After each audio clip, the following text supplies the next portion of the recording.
ईश्वरा गुरु साक्षात परब्रह्म तस्मै श्री गुरुवे नमः.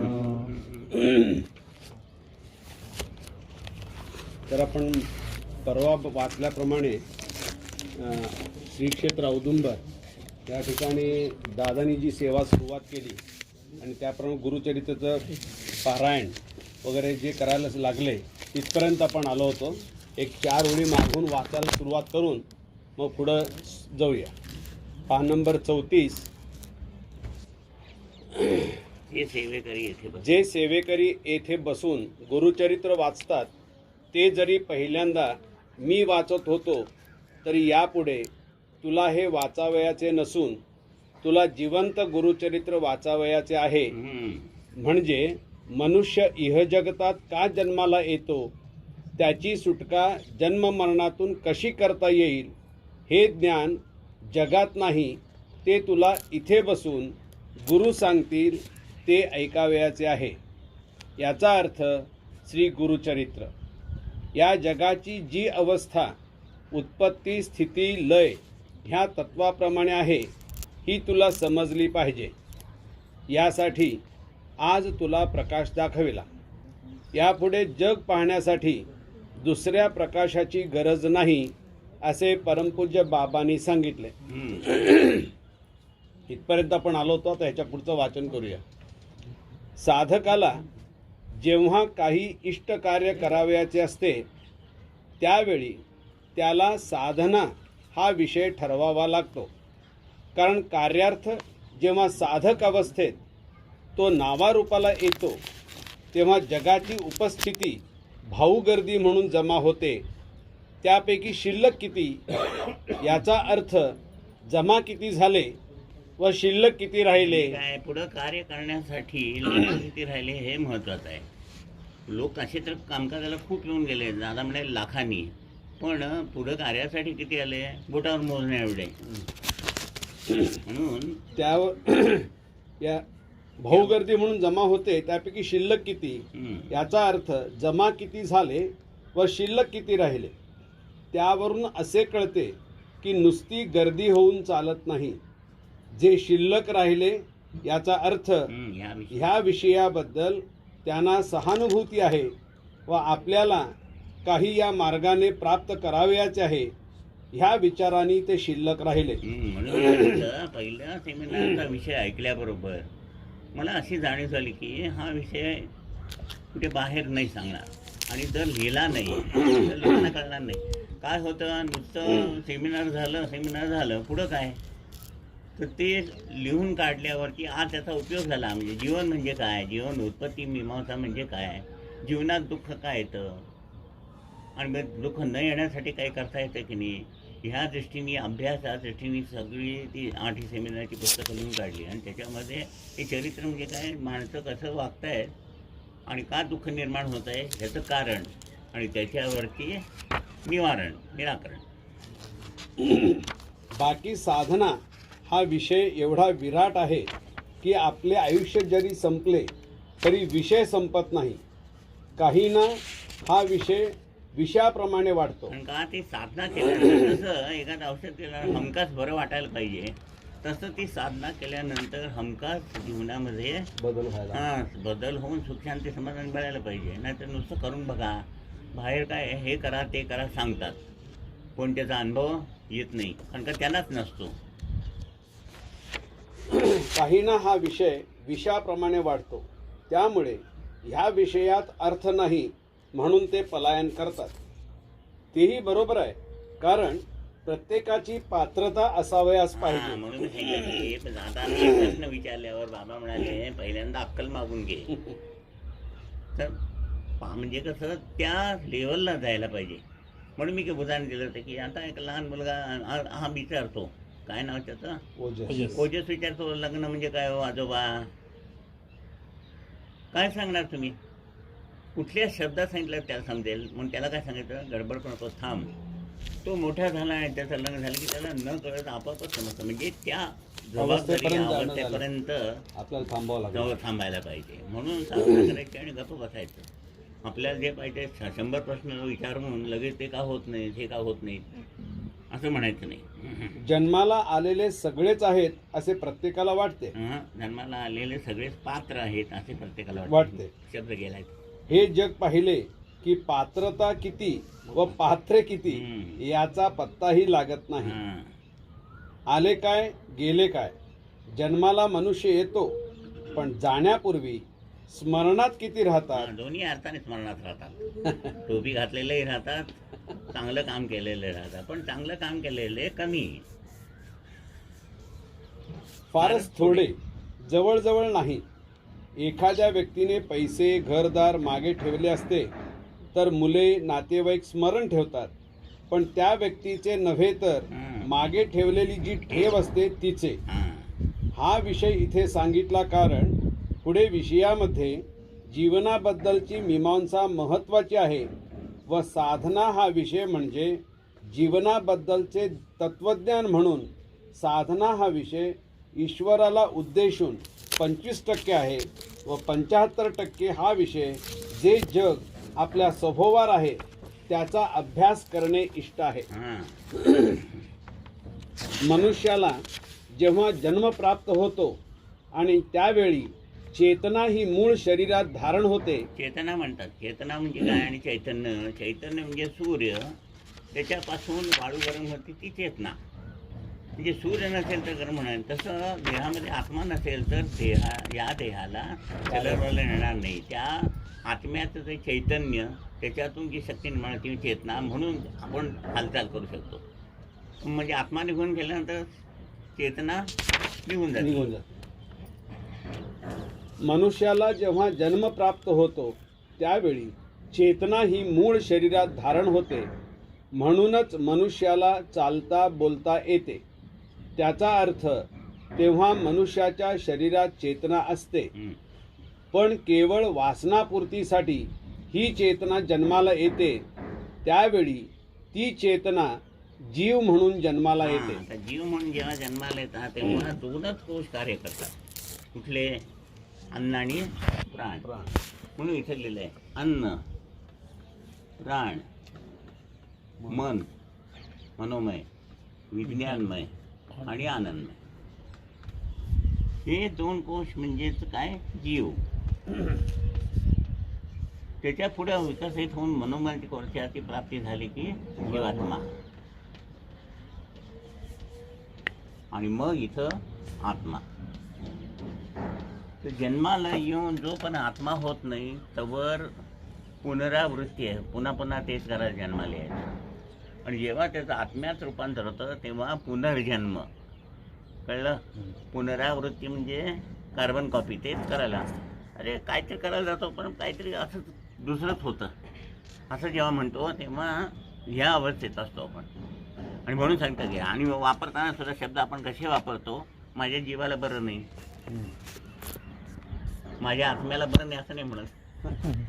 म्हणजे आपण मला काय ती कमतरता आहे, ती कमतरता भरून काढायची आहे साधनेनी. अशी साधना निर्माण व्हायला पाहिजे तरच हा विकास व्हायला पाहिजे.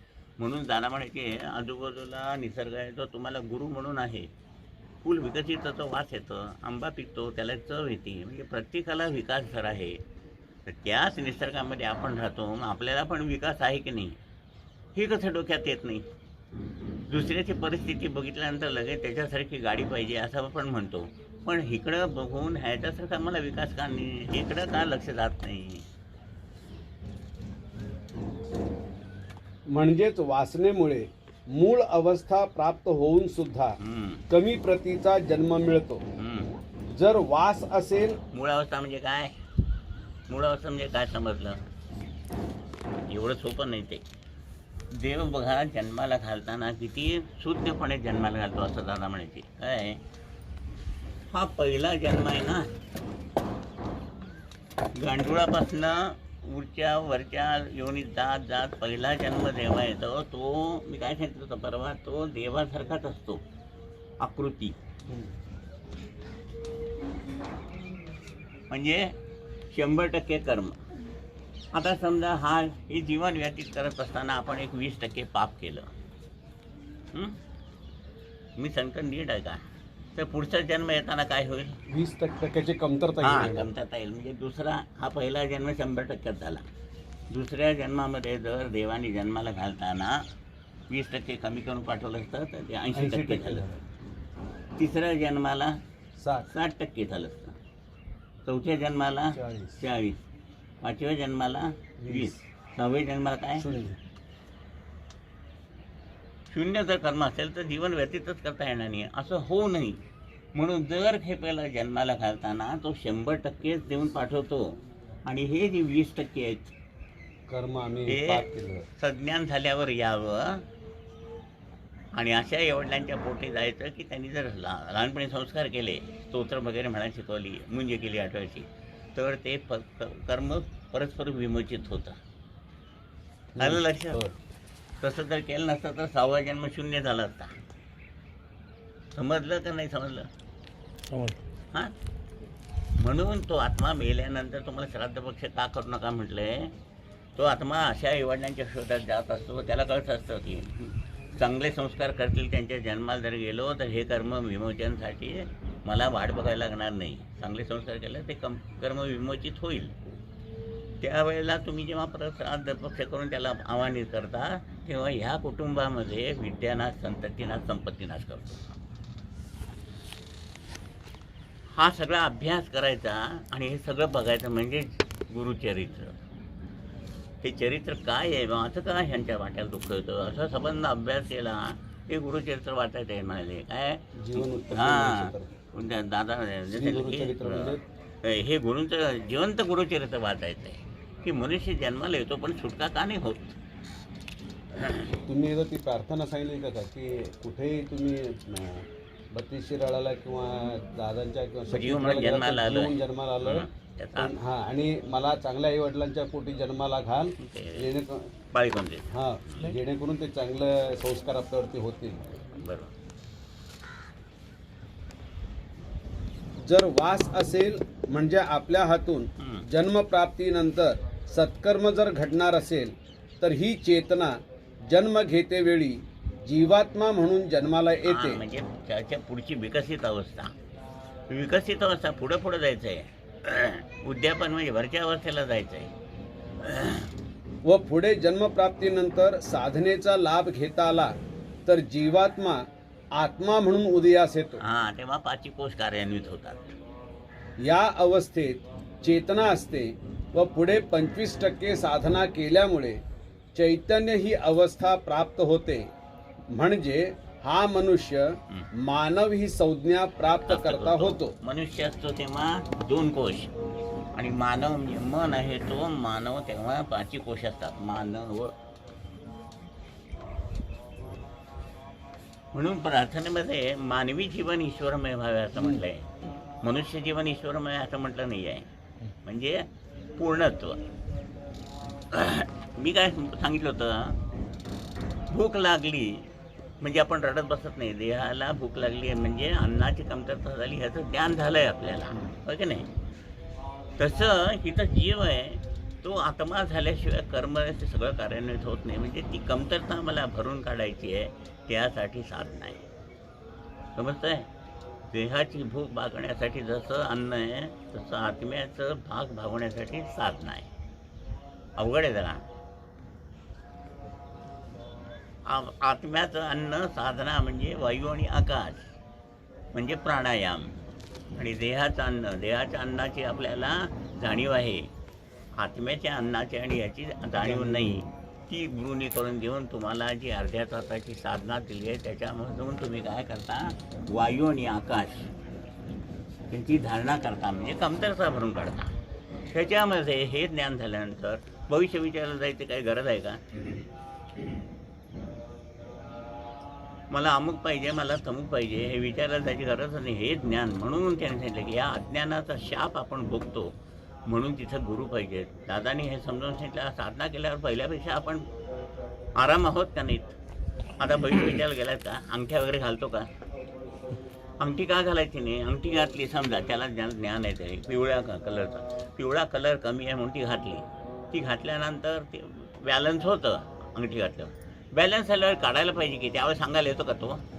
म्हणजे पुन्हा काय झालं आपण. अनमन. पण साधनेमध्ये काय आहे, साधनेमध्ये ध्वनी लहरी प्रकाश म्हणजे हा प्रकाश आणि तो प्रकाश एकच.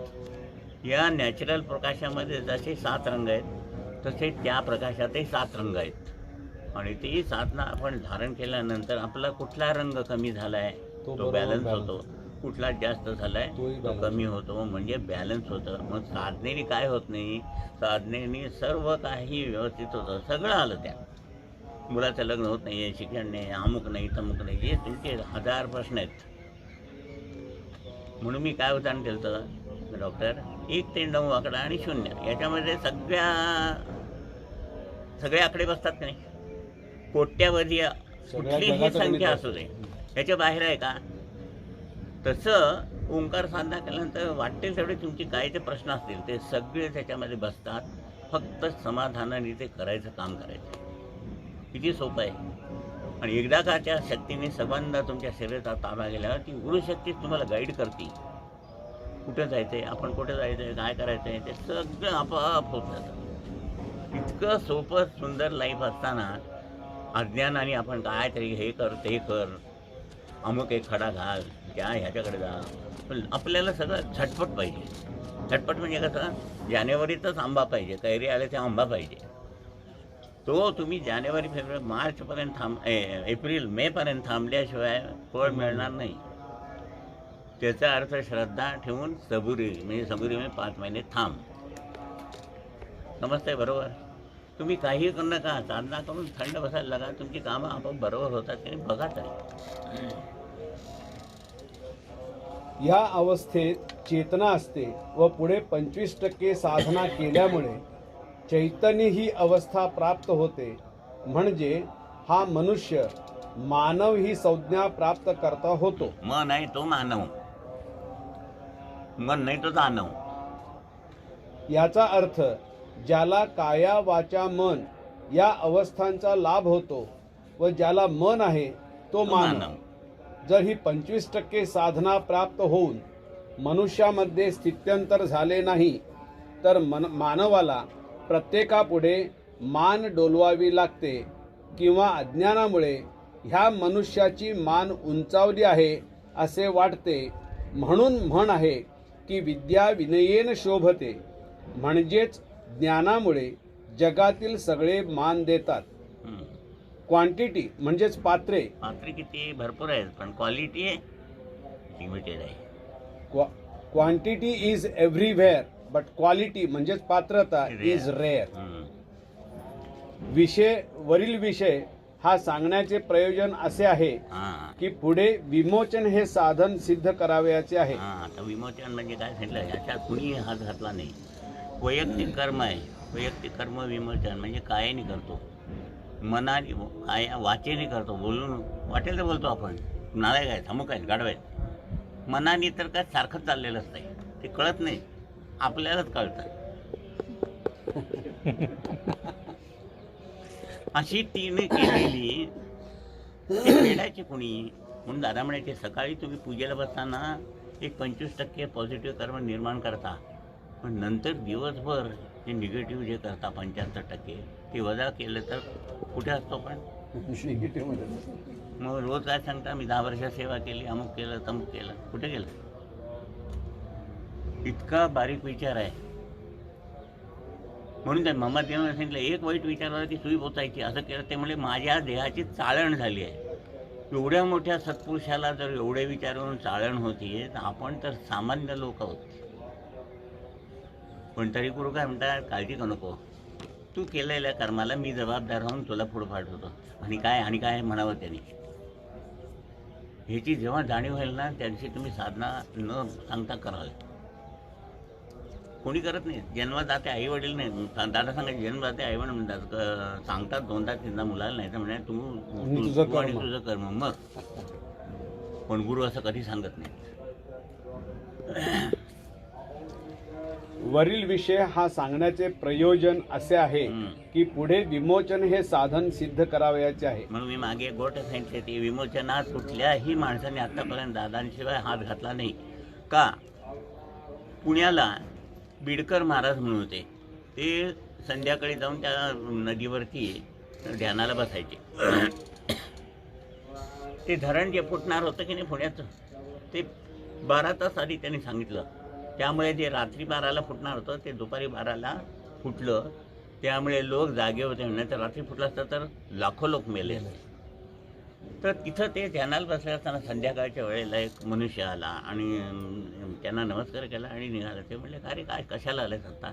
ते म्हटले, मला वय 60 आहे आता. माझ्या 10व्या वर्षापासून मला ते मुळव्याधीचा त्रास आहे. ते रोज इतकं रक्त येतं. मला ऑफिसला जाताना ते कपडे मी घालून जावं लागतंय. कंटाळा आला म्हणाला, म्हणून मी जीव द्यायला आलोय. ते म्हणले, जीव देऊ नकोस तू, एक काम करू, खालती जा, हे भांडं घे आणि त्यातनं पाणी घेऊन ये आणि तुझी व्याधी मला दे.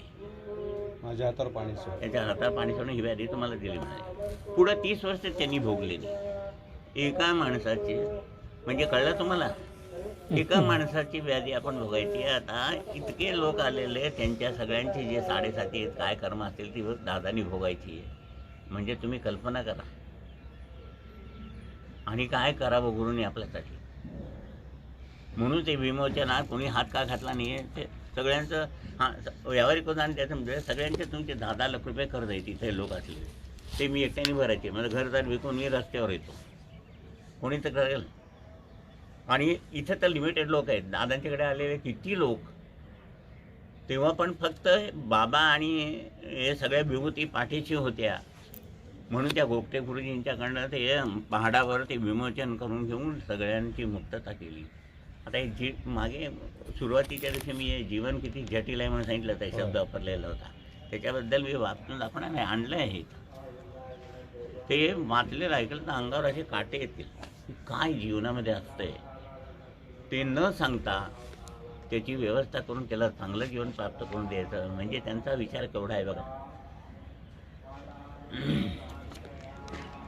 तत्पूर्वी ह्या साधनेचे महत्त्व काय आहे हे समजले पाहिजे. कारण भविष्य काळात जे भक्त ह्या कार्याचा लाभ घेण्यासाठी येतील त्यांना ही साधना व तिचे जीवनात महत्त्व काय आहे हे समजले पाहिजे. व तिचे जीवनातील महत्त्व काय आहे हे समजले पाहिजे. नुसते संकटात लोक आहेत व गुरुकृपेने त्यांचे निरसन व्हावे हा हेतू कार्य करीत असताना तो नव्हता. येणाऱ्या लोकांना दुःखाचे ज्ञान असते तर त्याचा उपाय शोधून दुःख निवारण व्हावे असा प्रयत्न केला असता. पण जीवनात आज होणारे दुःख आज आहे का हे कोणालाही समजत नाही. कारण दुःख एक कर्माने होते व दुसरे अज्ञानी होण्याने. म्हणजे काय समोर आंबा आहे, गोड आहे, मला ताप आला हे कळत नाही म्हणून कडू लागतंय, हे एक झालं. तो ताप गेला की मला गोड लागेल हे ज्ञान आहे की नाही, हे 2 भाग झाले की नाही. तर ताप जाऊन मला गोड लागेल हे ज्ञान नाहीच आहे, अज्ञान आहे. म्हणून म्हणे त्याला, म्हणून ते काय म्हणायचं आहे, कर्म आहे ते गोडच आहे, ते येऊन तुमच्या देहाशी एकरूप होऊन फळ देणार आहे. पण ते एकरूप होण्यासाठी 19 माध्यमं जागेवर असायला पाहिजेत, विकसित झालेली. 3 नाही आहेत, त्यातली फक्त 7च आहेत आणि 12ची कमतरता आहे. समजतंय. समोर पंचपक्वान्नाचं ताट आहे, व्यावहारिक उदाहरण. ते पंचपक्वान्नाचं ताट घेतल्यानंतर तब्येत सुधारणार आहे, पण तोंडात दात 28च्या ऐवजी 8च आहेत. मग ते पचेल का? म्हणजे दाताची कमतरता जर भरून काढली, मी दात जर 28 बसवले तर मला हे अन्न पचेल आणि त्यात गुणधर्म आहे तो मला अनुभवला येईल. समजतंय. कर्म वाईट नाहीच आहे, ही जी कमतरता आहे ते भरून घेण्याचं ज्ञान नाही. म्हणून दादा म्हणतात अज्ञानाचा शाप. जमाने के लूटे गमो के सताए, दुआ कर गरीबों के वाली. गरिबांचे म्हणजे ते भीक मागणारे गरीब आहेत त्यांचे वाली आहेत का बाबा?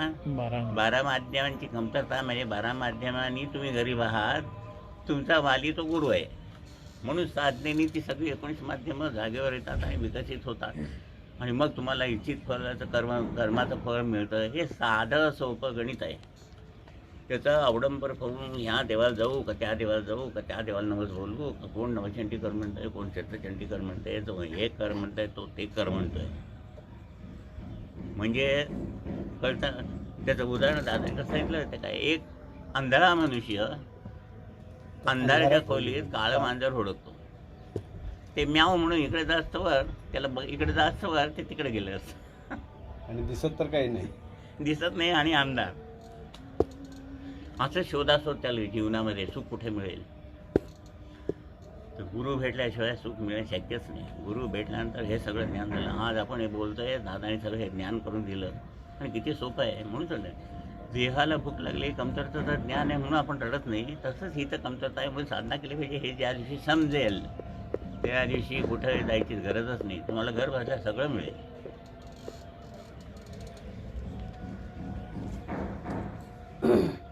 कारण दुःख एक कर्माने होते हां. व दुसरे अज्ञानी होण्याने. अज्ञानी होण्याने. तेच बहुसंख्य भक्तांना भोगावे लागते. अशा दोन्ही प्रकारात दुःख आहे. दुःख हे कोणत्या प्रकारचे हे साधकाला समजत नाही. त्यामुळे भक्त येताना दुःख जरी घेऊन आला व साधकाला भक्ताच्या दुःखाचे कारण समजले नाही तर निराकरण करता येत नाही.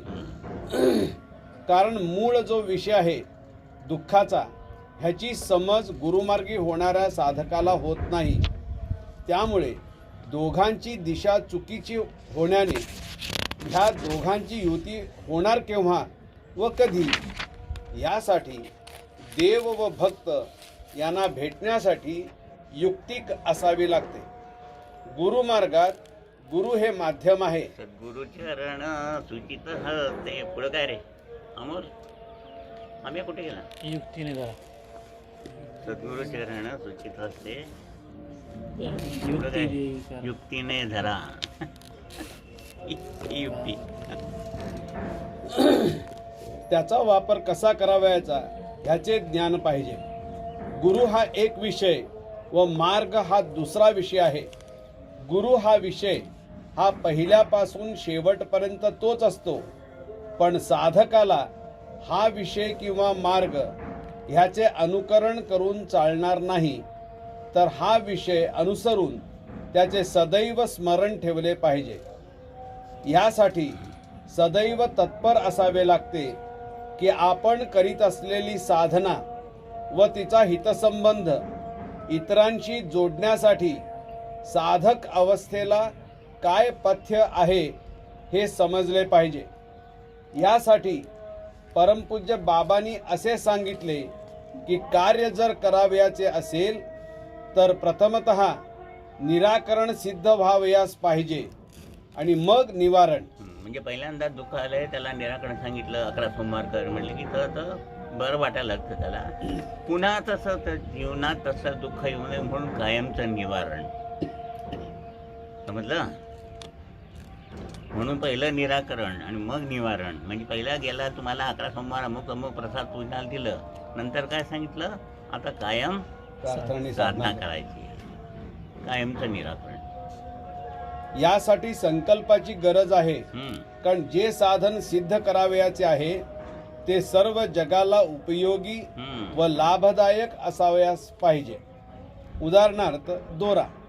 ह्याचा उपयोग मनुष्याच्या आधिव्याधी निवारणार्थ होतो. तसा तोच दोरा जनावरांना गळ्यात बांधला तर लाभ व्हावयास पाहिजे. याचा अनुभव आपण सुद्धा घेतलाय आहे ना. त्या घरात एक 50,000ला म्हैस आणली गवळणबाईंनी. आता म्हशींच्या किमती फार आहेत. आणि आले तर ती आणल्यानंतर ती गवतच खाईना, काही खाईना म्हणाले. दूधही देत नव्हते, खात नाही. डॉक्टरांच्याकडे न्यावं तर डॉक्टरांना काय कळत नाही. मग म्हटलं याला कोणातरी पाठवलं.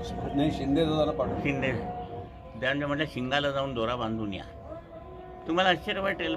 एक आठवडा झाल्याबरोबर ती गवळणबाई रडत आली आणि म्हणाली पहिल्यासारखी व्यवस्थित झाली आहे, दूध द्यायला लागले. नाही तुम्ही भेटला नसता तर म्हणाले 50,000 रुपये गेले असते. म्हणजे सगळे अनुभव बाबांनी दिलेच. एक साधन असं सिद्ध केलं ते जनावरांनाही लागू झालं पाहिजे, माणसालाही लागू झालं पाहिजे, कुणालाही लागू झालं पाहिजे तर ते साधन. मुसलमानांच्यासाठी एक वेगळं, ब्राह्मणांसाठी वेगळं, त्याच्या देशाच्या ब्राह्मणांसाठी एक वेगळं, कोकणाच्या ब्राह्मणांसाठी एक वेगळं, मराठ्यांसाठी एक वेगळं. म्हणजे काय करायचं? ते सगळं हुडकत बसायला पाहिजे की तू कुठल्या जातीचा मराठा, मग ते बघायचं.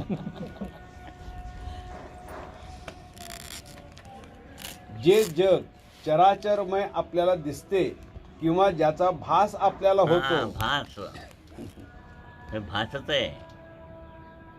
कसं एखाद्या श्रीमंत घरातले बाई जरी पितळेच्या दागिने खोटे दागिने घालून निघाले ते लोक काय म्हणतात सोन्याचे खरे आहेत. आणि मोलकाने भांडी घासणारे तिने खरे घातले असले काय म्हणतात खोटे. का बरं?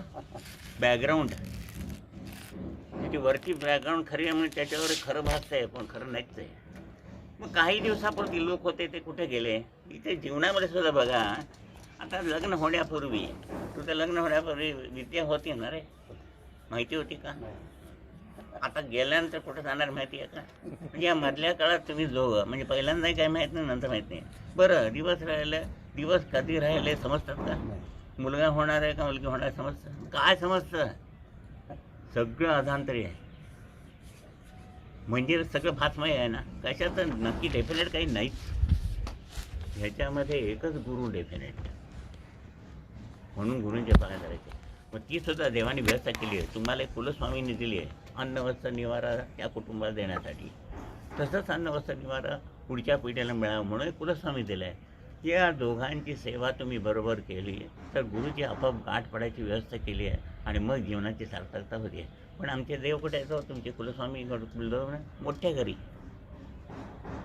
होय का नाही? मग तुम्ही त्या दोघांची सेवाच नाही केली तर पुरं गुरूंची गाठच पडत नाही. गुरूंची गाठ पडली नाही की जीवनाची सार्थकता होत नाही, या जीवनाला सुटका होत नाही. म्हणजे सगळं आपल्या डोक्याने बुद्धीने काय केलं आपण? आपल्याला सोयीस्कर होईल असं केलं. मग तेव्हा म्हणाला झालं तुझी सोय तू करून घेतलीस ना, मग बसच बोंबलंच. खरोखर अभ्यास केलात ना तर देवाने जन्माला घालत्यापासून इतकी सुंदर व्यवस्था केली आणि व्यवस्थित जीवन जगून यांनी माझ्याकडे यावं असं केलं आहे.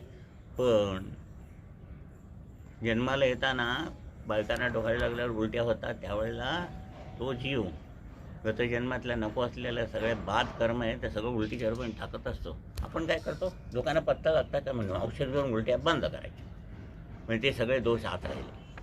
सगळं उलटंच वागायचं आणि मग उलटं करायचा प्रयत्न करायचा.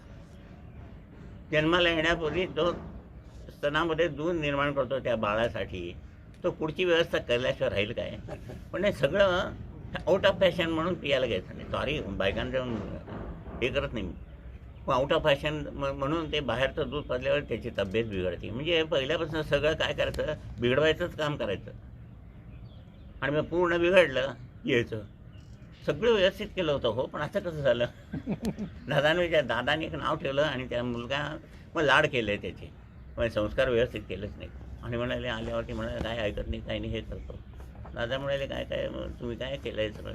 तुमच्याच आशीर्वादाने झालं की, म्हणजे तुमच्याच आशीर्वादाने झालं आहे म्हणून असं झालं आहे हे सांगायचं. आपण काय केलं आहे ते सांगायचं.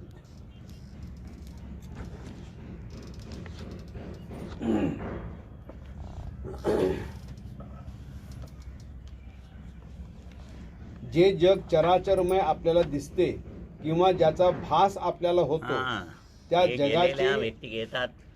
आमची बहीण आली गेली प्रभा लीला त्यांच्या माध्यमातून म्हणाले मधु काकांना सांगा नवऱ्याला वरनं हे जग कसं दिसतंय पाण्यावरच्या रांगोळीसारखं. लाट आल्याबरोबर काय होती रांगोळी निघून जात तसं आहे म्हणाले क्षणिक. पण खरं वाटतंय ना, मग त्याच्यातच होतं. जे खरं नाही ते खरं वाटतं याचा अर्थ माया. मा म्हणजे काही नसलेलं या आहे असं वाटतं.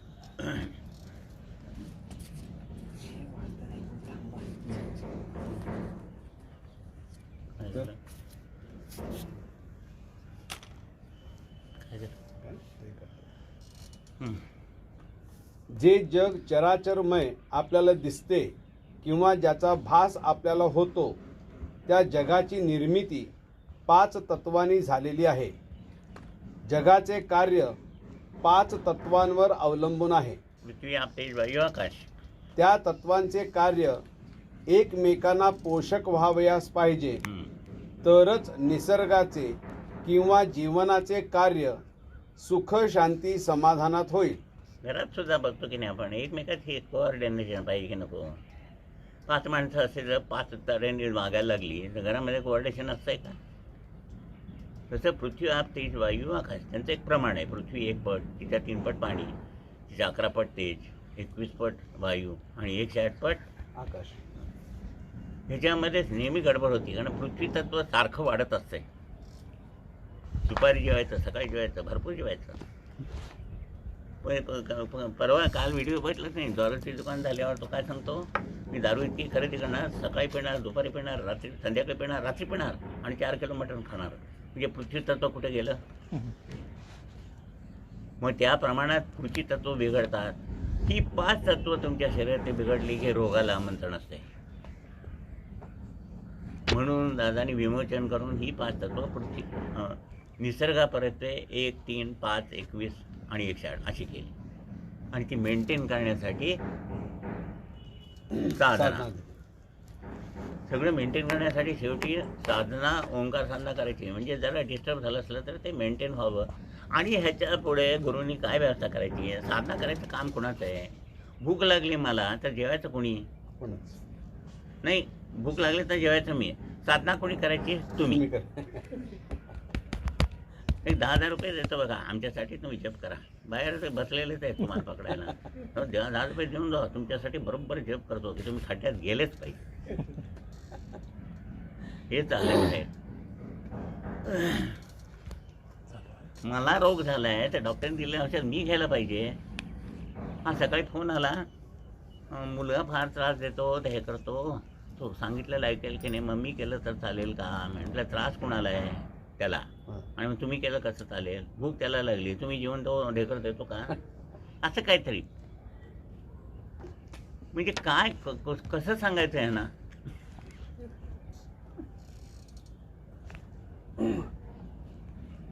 त्या तत्वांचे कार्य एकमेकांना पोषक व्हावयास पाहिजे, तरच निसर्गाचे किंवा जीवनाचे कार्य सुख, शांती, समाधानात होईल. म्हणून सांगितलं होतं की मागे सांगितलं, धर्म कुठला श्रेष्ठ? देह धर्म. आत्ता बोलतोय तू, तुम्ही सांगितलं. आता टीव्हीवर काय चाललंय? टीव्हीवर काय चाललंय? इस्लाम धर्म मोठा म्हणे, बाकी सगळे बंडल म्हणे. अरे च्या, मला काय सांगायचंय, तो धर्म हा देह कसा सांभाळतो असं गेलं तरच कार्य व्यवस्थित चालतं. म्हणजे तुम्ही रस्त्याने निघाल्यानंतर डोळ्यासमोर डोळ्यांनी बस दाखवल्याबरोबर पाय बाजूला घेऊन जातात की नाही, त्यांनी डोळ्याने समोर 1 मिनिट स्ट्राईकवर जायचं, समोर ह्याला भेटायला दाखवायचीच नाही बस म्हटलं तर काय होईल? एका क्षणात तुमचं जीवन खराब होईल. डोळे दाखवायचं काम केल्यावर पाय, हे कसं होतं, within fraction of A second पोटात आणलं गेलं, पचव म्हणून सांगायलाच नाही, थांब आज मी पचवायचं कामच करत नाही, रस्ते घेणार असं नाही म्हणत. म्हणून सर्वात श्रेष्ठ धर्म एकमेकाला कोऑपरेटिव्ह करणं, तो धर्म श्रेष्ठ आहे. बाकीचे हे धर्म सगळे बेकार आहेत. तर त्याच्यामध्ये कोऑपरेशन आहे म्हणून आपलं जीवन जगू शकतो. तसं ह्या 5 तत्वामध्ये जर कोऑर्डिनेशन असेल तर जीवनात सुख, शांती, समाधान तुम्हाला मागायला लागणारच नाही. आणि ते मेंटेन करण्यासाठी तुम्हाला साधना सांगितली. हे काय बा, पाऊस आला काय? हां, पाऊस आला.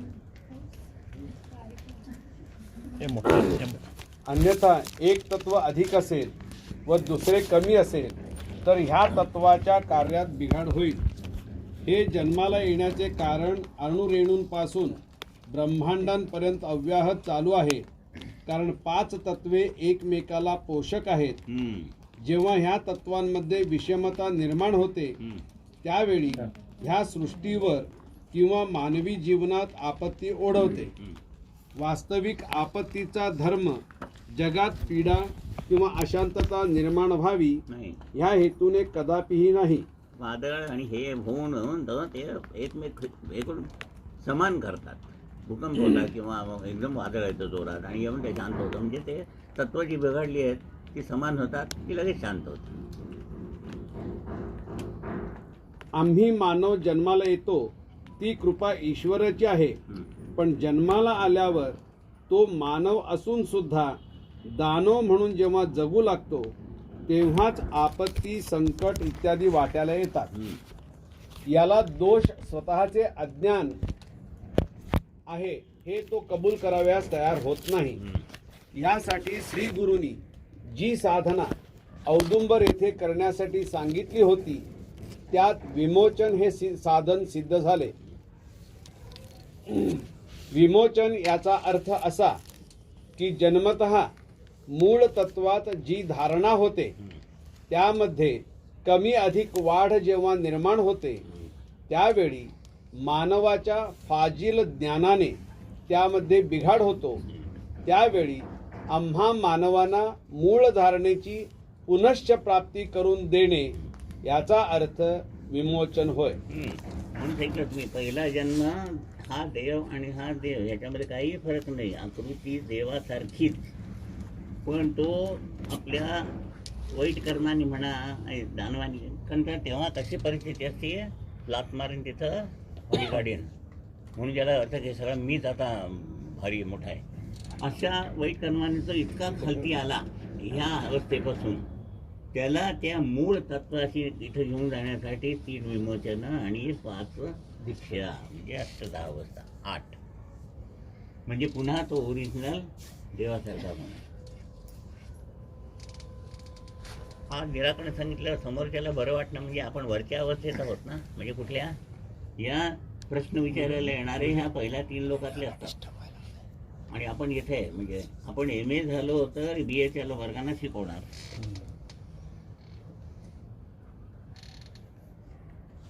बरं पटतंय ना तसं. म्हणून तुम्हाला तुम्ही निराकरण करता तेव्हा कुठल्या अवस्थेमध्ये असता? आत्मा अवस्थामध्ये. आत्मा अवस्थेमध्ये समोरचे येणारे जीवात्मा अवस्थामध्ये असतात किंवा जीव ह्या अवस्थेमध्ये.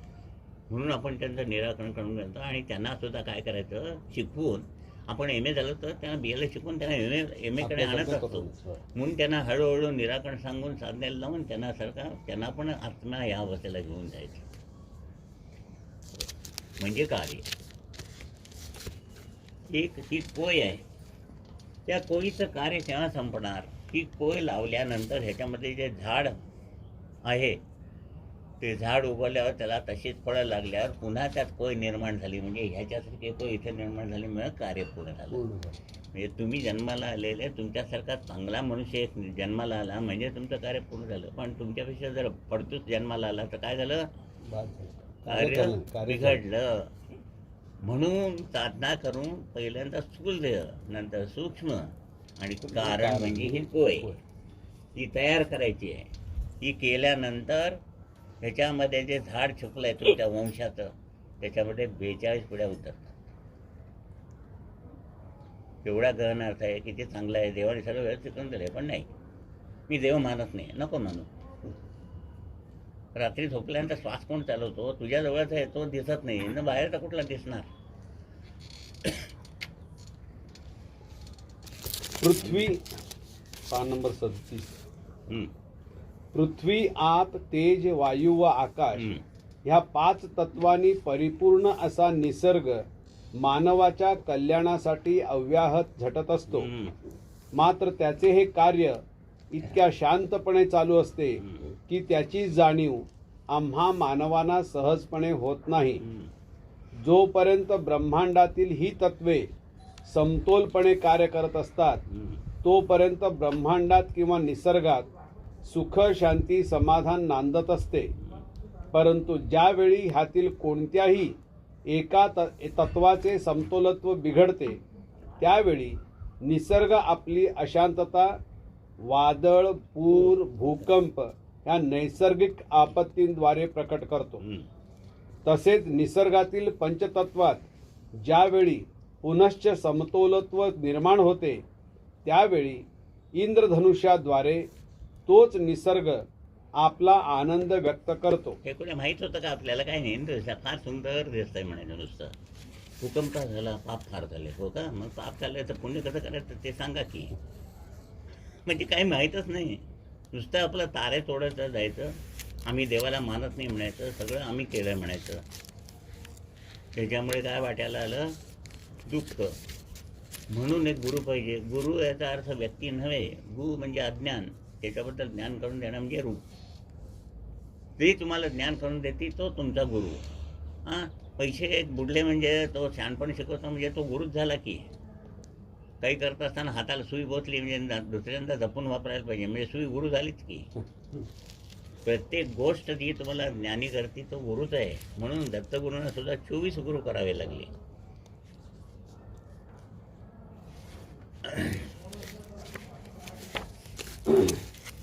तसेच निसर्गातील पंचतत्वात ज्यावेळी पुनश्च समतोलत्व निर्माण होते त्यावेळी इंद्रधनुष्याद्वारे तोच निसर्ग आपला आनंद व्यक्त करतो. मनुष्य हा निसर्गाचाच एक घटक आहे. हा, निसर्गाचाच एक घट आहे. मग त्या फूल विकसित झालेलं का समजत नाही. आंबा पिकतो आणि त्याला गोडवा येतो, त्याला एक कलर येतो, तो का समजत नाही. हिरवा रंग असतो त्याला काय म्हणतो, काय हिरवट आहे म्हणतो की नाही आपण, हे हिरवट आहे बा, जरा काय बोललं की एकदम रागवत आहे. मग ते पिवळं कधी होणार? हा, साधना केला. हळद लावल्यावर साधना करून जसं जसं तुमचा विकास होईल, परिपक्व झालं की दादा असे पिवळ्या आंब्यासारखे दिसायचे. बघितल्याबरोबर एकदम समाधान होतं. तुमची चक्क ते ऑरा कसे गोल होतील ना, तसं तसं तुमच्या चेहऱ्यावरती काय येतं, तेज. हां, बघितल्यावर त्या माणसाकडे समाधान वाटतं. त्या माणसाशी दोन शब्द बोलावंसं वाटतं. तो भेटला नाही तर मुद्दा आपण जाऊन भेटावंसं वाटतं. म्हणजे जीवन ईश्वरमय व्हायला लागलं आहे. ईश्वरमय म्हणजे किरीट घालून नुसतं चक्र घेऊन उभं राहायचं नव्हे. तुमच्या बोलण्यामध्ये, तुमच्या बघण्यामध्ये, तुमच्या वागण्यामध्ये, सगळ्यामध्ये ईश्वर गुणांनी दाखवायचा आहे. मनुष्य हा निसर्गाचाच एक घटक आहे. अर्थात जी 5 तत्वे ब्रह्मांडाची निर्मिती करण्यास कारणीभूत होतात त्याच 5 तत्वांनी पिंडाची निर्मिती झालेली असते. ज्यावेळी मनुष्याच्या जीवनातील ह्या पंचतत्वांचे समतोलत्व बिघडते त्यावेळी मनुष्याला जीवनात दुःख, अशांतता, पीडा, असमाधान ह्या अवस्थेंचा अनुभव येतो. देहातील ह्या पंचतत्वात झालेला बिघाड कोणत्या तत्वाच्या कमी अधिकपणामुळे आहे हे पाहून त्याप्रमाणे इतर तत्वांचे समतोलत्व प्राप्त करून देणे याचा अर्थ विमोचन होय. की तत्वात जो कमी अधिकपणा झालाय तो झाला, म्हणून मग सारखं विमोचन करणं, सारखं अंगठी घालत सांगण्यापेक्षा एकदा साधना अशी दिल्यावरती तुम्हाला अंगठ्या बिंगठ्या शोधायची गरज नाही. म्हणून एक साधना दिली, ओंकार साधना केली की हे सगळं जे ज्ञान म्हणून दिलं आहे हे सगळं युनिफॉर्म होतं, एका लेवलमध्ये येतं. ही साधना श्री क्षेत्र औदुंबर येथे सिद्ध झाली. ही साधना सिद्ध करीत असताना 5 घरी माधुकरी मागण्याची सेवाही केली. मागायला गेल्यावर श्रीखंडपुरी तुम्हाला पाहिजे असतं ते घालत नाहीत. जे घालतात ते खाण्याचं, तो प्रसाद म्हणून खायचा आहे. म्हणजे तिथं तुमच्या वासनेला अजिबात जागाच नाही. आता घरी गेलं की अनाउन्समेंट असते, आज ह्याची भजी करा बुवा, भजी करा म्हणून म्हटलं की ती वासना झाली. मग तळत असताना खायची, बरोबर झाली म्हणून नंतर खायची, नंतर फ्रीजमध्ये ठेवायची, रात्री उठून हळूच खायची, सकाळी उठल्यावर आणि शिळ राहिले का बघायचं. हे वासनेचं रूपांतर झालं. ते माधुकरीमध्ये असलं काही नाही. रोज रोज काय करायचं, अर्धी भाकरी आणि कारल्याची भाजी घालायची, मग नाक मोडायचं नाही, तो प्रसाद म्हणून खायची. म्हणजे समजलं ना, इच्छा. वासना म्हणजे आपण सांगूल ते खायचं, मला हे आवडत नाही, मला ते आवडत नाही म्हणायचं. हे असं का म्हणायचं नाही, मला हे आवडत नाही ते आवडत नाही. आवड निवड का करायची नाही. मग निवड जेवायला बसलं ना, हे मला आवडत नाही. मी मागे सांगितलं होतं, दूध आहे ना ते उकळीस तर तापवलं नाही तर काय होतं, नाचतं ना. मग उकळेपर तापल्यावरती विरजण लावून त्याचं जर व्यवस्थित केली तर अंतिम गुण सत्व तूप बाहेर येतं. तूप खाल्ल्यावरती रूप येतं, है ना. तसं तुम्ही जेवायला बसल्यानंतर हे आवडत नाही म्हटल्यावर हे जसं दूध उकळायला गॅस मोठा लागतो, म्हणजे उकळेस्तवर एवढी शक्ती लागते, कमी पडता कामा नये. तसं तुम्ही खाल्लेलं अन्न पचन होण्यासाठी 2 शक्ती कार्य करतात. कुठल्या रे? देही आणि आत्मिक. या 2 शक्तींनी अन्न जर पचन झालं तर ते उकळल्याप्रमाणे होऊन अंतिम तत्व होऊन तूप म्हणजे पोषक त्यातला भाग शरीराच्या पोषणार्थ मिळतो. आता मला हे आवडत नाही म्हटल्याबरोबर आत्मिक शक्ती मागे जाते. फक्त देही शक्ती कार्य करते आणि ते अन्न उकळा एवढं पचन होत नाही आणि त्यातनं सत्वगुण निघत नाही, तर ते अर्धवट पचल्यामुळे नाचतं. आणि असं नाचेतून रक्त निर्माण झालेलं नाचकुडं रक्त म्हणून घाणेरडं विचारायचं. किती तत्व आहे बघा. एक क्षणभर आपण म्हणतो मला हे आवडत नाही ते आवडत नाही, पण 5 जणांनी 5 आवडत नाही म्हणून सांगितलं. त्या बायकांनी स्वयंपाक करायचा कसा, तेवढी पंचायत होती. त्याला हे आवडत नाही, याला गरम भाकरी पाहिजे, त्याला पोळी पाहिजे, त्याला पुरी पाहिजे. अरे गबरू, एक दिवस करून बघा म्हणजे बायकांना काय त्रास होतो तर कळेल.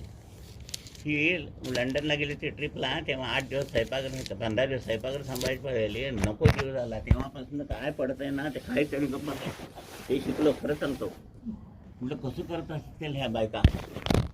खरं आहे ना, खाली गेल्यावर पार्टी आहे की नाही मला. हे खरोखर करून बघा एक दिवस. आपण नुसतं बसून काय करतो, फरमाईश करतो. आज मला भजी पाहिजे, मला श्रीखंड पाहिजे. अरे श्रीखंड करायला काय आहे, 2 मिनिटात तयार होतं का. म्हणून एक एक गोष्टी ज्या येतात ना, अडचण जी येते त्याच्यातून आपण शहाणपण शिकायचं आहे आणि शहाणं व्हायचं आहे. जायच्या वेळेपर्यंत आपण शहाणे होऊन गेलो तर देव म्हणतो ये बस माझ्या बाजूला बस. आणि गाढवासाठी गेलो तर काय परत या आणि जा. आधी कधी घरातच म्हणून आवड निवड करायची नाही. आवड निवड केलं की एक शक्ती कमी पडली की पचन होत नाही. पचन झालं की त्यातला अंतिम सत्व कोणी निघत नाही आणि तो देहाला पोषक होत नाही. आणि मग असं अविचार काहीतरी समाधानच असणार नाही. मग कुठे भविष्यात जाऊन विचारतं काय मग समाधान नाही. तो म्हणतो काय ना काय ते यज्ञ करून टाका. कुठं टाका, वरनं खाली टाका.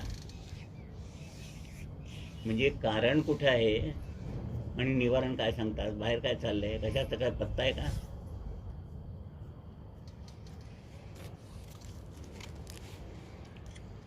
ही साधना श्री क्षेत्र औदुंबर येथे सिद्ध झाली. ही साधना सिद्ध करीत असताना 5 घरी माधुकरी मागण्याची सेवाही केली. माधुकरी याचा अर्थ मागणे.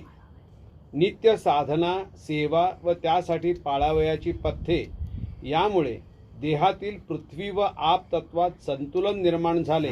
इथं एक्सपेक्टेशन नसल्यामुळे पृथ्वी तत्व आणि आप तत्व बॅलन्स झालं. तुम्ही म्हणाल ते मग खात गेला की पृथ्वी तत्व वाढत जातं, अनबॅलन्स होतं. म्हणून मधुकरी मागायची. दत्तपर्यंत भयंकर अवघड. नित्य साधना, सेवा व त्यासाठी पाळावयाची पथ्ये यामुळे देहातील पृथ्वी व आप तत्वात संतुलन निर्माण झाले. तेव्हा ही सेवा चालू असताना निसर्गातील 3 तत्वांची म्हणजेच तेज, वायू व आकाश यांची मागणी श्री सद्गुरूंकडे केली व अशा तऱ्हेने पिंडातील अशांतता, दुःख दूर करण्यासाठी साधना सिद्ध केली. ह्या साधनेचा विनियोग मनुष्यातील पंचतत्वांचा असमतोल काढून टाकण्यासाठी 35 वर्षे केला व त्या परत्वे मनुष्याच्या जीवनात सुख, शांती, समाधानाची निर्मिती झालेली अनुभवास आल्यानंतर ह्याच साधनाचा विनियोग निसर्गातील पंचतत्वांचा असमतोल काढून टाकण्यासाठी श्री गुरु आज्ञेने केला. त्यासाठी केलेले साधन म्हणजे पृथ्वीवर केलेली श्री शक्तिपीठाची स्थापना होय. पिंडी ते ब्रह्मांडी तेच पिंडी या सिद्धांताप्रमाणे मनुष्याच्या बुद्धीचा विकास होत असताना अज्ञानाचा व्यापही अधिकाधिक वाढत आहे. त्यामुळे निसर्गाशी समतोलत्व न साधता मनुष्य निसर्गाच्या विरुद्ध जाऊन नैसर्गिक तत्वात प्रदूषणे निर्माण करण्यास कारणीभूत होत आहे. एक आटंबा माझा तो काय सोडतात की रॉकेट सोडतात. रॉकेट जाताना इतक्या गतीने जातं आणि सगळे डिस्टर्बन्स करून टाकतं. एकदम हीटच होती एकदम. आज बघा पावसाळा म्हणावा तर पावसाळा नाही आहे, उन्हाळा म्हणावा तर उन्हाळा नाही. सगळे सकाळी थंडी असते म्हणजे हिवाळा, दुपारी उकडतं उन्हाळा आणि संध्याकाळी पाऊस पडतो. म्हणजे एका दिवसात 3 ऋतूच बघायला मिळतात. ऐक नाही, आता पाऊस पडलाच की दुपारी उकडत होतं, सगळी थंडी होती. हे सगळं का बिघडलं तर पृथ्वीचं कायवाचमन म्हणजे हे 4 त्याच्यामध्ये असमोलत्व निर्माण करतात हे विज्ञानाने. म्हणून त्या ह्यांनी तेलीबाबांनी सांगितलं होतं की विज्ञानाचा शोध शेवटी अज्ञानामध्ये जाणार आहे.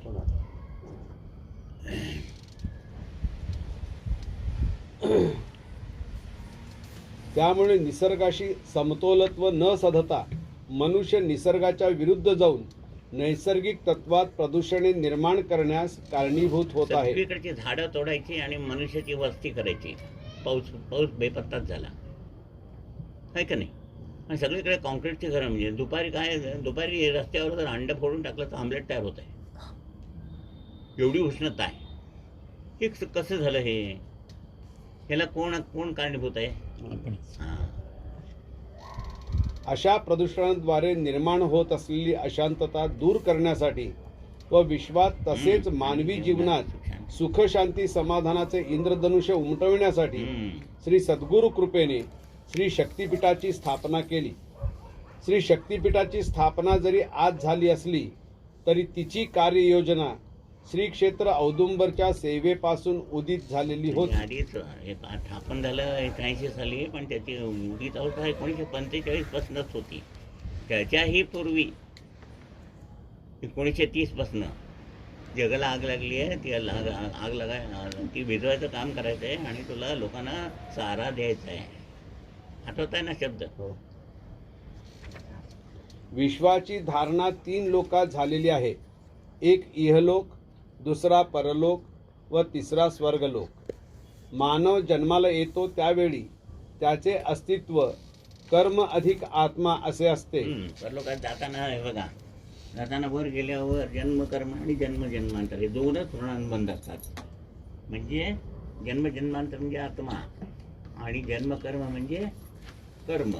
म्हणजे परलोकामध्ये कर्म अधिक आत्मा हे असतं. पण आत्म्याला हे कर्म शून्य करायचं आहे म्हणून जन्म घ्यावा लागतो. म्हणून काय जोडावं लागतं? मातृपितृ. आई वडील असल्याशिवाय, जन्म घेतल्याशिवाय, देहधारण झाल्याशिवाय कर्म विमोचित करता येत नाही. आता ह्या आई वडिलांच्या पोटी जन्माला त्यांना आधीच 4 मुलं असली तर ते इतरे जन्म झाले. भाऊ बहीण, आईची बहीण मावशी झाली, वडिलांचा भाऊ म्हणजे हा ऋणानुबंध आपोआप तयार झाला. आणि ज्या घराण्यात जन्माला येऊ तो देवादी. म्हणजे अगतिक ऋणाबंध जोडले गेले आणि जीवन आणखी जरा प्रलंबित झालं. गुरूंच्याकडे गेल्यावर विमोचित करून काय करतात? ह्या मातृपितृ इतरे जणांचं तुम्ही अमावास्या पौर्णिमेला जे अनुष्ठान लावता याचं कर्मात रूपांतर होतं आणि या कर्मात ॲडिशन होतं. आणि देवाधिकाचं गुरुकृपा, गुरुकृपाशीर्वाद. म्हणजे त्याच पर्टिक्युलर देवाचं करायचं पाहिजे असं नाही. गुरूंचं केलं की त्याच्यामुळे सगळे देव अंतर्गत झाले. समजलं? म्हणजे हे 3 ऋणांबंध तुमच्या कह्यात आणून देऊन, अनुकूल करून देऊन पुन्हा इथं जिवंत असताना परलोकातली अवस्था प्राप्त करून देतात. कर्म आणि आत्मा. कोण करू शकतात? देव कर्मात हात घालत नाही. देवाची तुम्ही खूप सेवा करा, तो आशीर्वाद देणार. तुम्हाला सांगणार हा साबण घे आशीर्वाद रूपी आणि तुझे कपडे कायवाच्या म्हणते तूच धू. ते आपल्याला जमत नाही. गुरु तसं करत नाही. गुरु मांडीवर बसून घेऊन आंघोळ घालून तुमच्या कपडे साबणाने धुवून, आई जसं मुलाचं करते तसं करतात. देव आहेत ते सगळे बापासारखे आहेत. देवदेवता लांबनं. मुलगा म्हटला की त्याचं पुढल्या सपाटा मुतलाच काय म्हणतात. आई म्हणते माझा मुलगा माझ्या मांडीवर मुतला, म्हणजे त्याचंही कौतुक असते. बरोबर आहे ना? म्हणून त्यांना गुरु माऊली म्हटले. आईसारखं प्रेम करतात. परवा झालं नाही म्हटलं, माया म्हणजे मा अधिक आई. म्हणजे तो प्रेमाचा हात दादा बाबांनी फिरवला तेव्हा.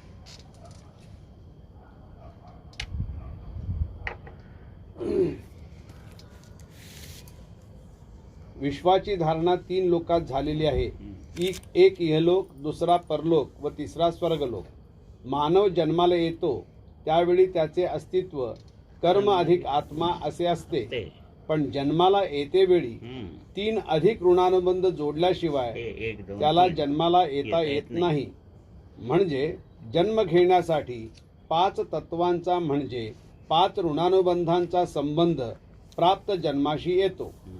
त्याचा अर्थ म्हणजे परलोकात जे कर्म म्हणून अव्यक्त असते ते जन्मप्राप्तीनंतर व्यक्त होते. ही कर्माची व्यक्त अवस्था म्हणजे जीवन. जीवन ह्यात मूळ शब्द आहे जीव, म्हणजे जो जगणार आहे. यापेक्षा सुलभ अर्थ असा की जीवाची देवाणघेवाण ह्या जगाशी संबंधित आहे. नाही आता हे वाचून झाल्यावर थोडंसं मी वाचून दाखवणार आहे. काय जटिल जीवन म्हणजे काय असतं, ऋणां म्हणजे काय असतात आणि ऋणमोचन केलं त्याच्यामध्ये गतजन्मातले जे शत्रू असतात की आपले ते एका घराण्यात जन्माला येतात आणि एकमेकाचा सूड घेतात. त्याची उदाहरणं त्या डॉक्टरनी काळीने दिली ती वाचून दाखवतात. ती म्हणे मागच्या जन्मात तुझा जीव घेतला होता ना, मग तू आता कुठे आहेस? त्या बाईला विचारतो. ते म्हणे हे काय त्यांच्या शेजारी बसले की त्यांची बायको म्हणून त्यांचा जीव घ्यायला. हे असलं जीवन व्यतीत करण्यासाठी दिलं नाही आहे. पण बघा दिलंय कशा करता आणि आपण करतो काय. म्हणजे कसं आईवडिलांनी व्यवस्था केली मुलाच्या शिक्षणाची, टांग्याची व्यवस्था केली, शाळेची फी भरली. हा मुलगा व्यवस्थित शाळेत जाऊन येऊन काहीतरी करेल की नाही, हा मध्येच उतरतो, गोट्या खेळतो आणि परत घरी येतो. आईवडिलांना काही कळत नाही. आता चूक कोणाची? म्हणजे देवाने जन्माला घातले चूक केली का? मध्ये टांग्यात उतरून गोट्या कोण खेळलं? म्हणजे कसं आहे बघा जीवन. तरी पण तो कंटाळला नाही. तो बिचारा लक्ष देतो, हा का असा उतरतोय बघतो, पुन्हा तो न उतरून पुन्हा कसा शाळेत जाईल ना, कसा शाणा होईल हे बघतो. म्हणजे पेशन्स कोणाजवळ आहे? आपल्याजवळ आहे काय? यापेक्षा सुलभ अर्थ असा की जीवाची देवाणघेवाण ह्या जगाशी संबंधित आहे, त्याचा अर्थ जीवन होय. ते घेऊन मनुष्य जन्माला येतो व शेवटच्या क्षणापर्यंत जगणे हे जरी भाग असते तरी हा जन्म भोगण्यास आपला भाग किती हा प्रश्न आहे. जोपर्यंत भोग भोगून संपत नाही तोपर्यंत आत्म्याची सुटका होत नाही. म्हणून ह्याचाच फायदा घेऊन नाथपंथांनी देवाला विचारलं, मनुष्य जन्माला येऊन भोग म्हणून जर भोगू शकतो तर त्याच माणसाचं देवामध्ये रूपांतर करून विमोचन करून कृपा प्रवाहित करून लोकांचं कल्याण करता येत नाही का? समजलं का विषय? भोग म्हणून जर भोगून लोकांना त्रास देता येतो तर कृपा धारण करून लोकांचं कल्याण करता का येऊ नये? म्हणून विमोचन ते सिद्ध करून आपल्या सर्वांना सेवक अवस्थेपर्यंत आणलं. तुम्ही साधना केली की तुम्हाला कळत नाही हजारो आत्मे मुक्त होतात. आज तुम्हाला समाधान आहे त्यासाठी आहे. ते आत्मे जाताना तुम्हाला आशीर्वाद देऊन जातात. किती वेळेस सकाळचीच गोष्ट आहे. नाही आज सकाळी का काल सकाळी रे सोलापूरकर आले होते. काल एक सोलापूरकर म्हणून विद्वान ब्राह्मण होते. दादानी ज्या वेळेला 1977 साली हवनं केली तेव्हा त्यांच्याकडनं लिस्ट घेतली आणि दिलं. तर ते आले होते आणि ही सोनल आली आणि मला ते आत्मनिवेदन पुस्तक दे आणि त्याच्यावर 199 पान काढ. त्या पानावर आहे सगळं तयारी करायला सांगितली म्हणाले. आणि दादांनी निरोप एकच पाठवला की तिथं आता हे चाललंय, काय चाललंय, अनुष्ठान. तर तिथे बाजूला लोक श्राद्धपक्ष करतायत, अमुक करतायत, तर ते करून यासाठी तू काहीतरी निराकरण कर. म्हटलं ते कुठं मी कुठं. मग म्हटलं उदी फुकायचं काम करतो म्हणजे त्याच्याने कमी होईल. तर नंतर काय सांगितलं येऊन ते चावणं चालले तिथं कमी झालं म्हणून सांगितलं ना. सांगितले हां आज सकाळी. म्हणजे बघा एक उदी फुंकण्यामुळे तिथं काय चाललं होतं ते सगळं कमी झालं म्हणून परत लगेच प्रचिती. असं कार्य कुठेतरी बघितलं आहे का? आणि त्याने त्याचं पान नंबर सांगितलं बरोबर. त्या पानावर त्याचं नाव त्या सोलापूरकर. मला आता अवधूत शास्त्री बोरगावकर असतील असं वाटलं पण नाही, तिथं आहे सोलापूरकरच नाव आहे आणि तिने सोलापूरकरच सांगितलं. आणि मला मी यादी दिली होती आणि सांगितलं होतं जमेल तसं सामान आणा. सगळी वाक्य ते जसे लिहिली आहेत ना तशीच आहेत तिथं. असा परलोकाचा अभ्यास दादानी केला की हा मनुष्य दुःखी काय आहे, हा मग ह्याचा कुठे संबंध आहे तो बघायचा.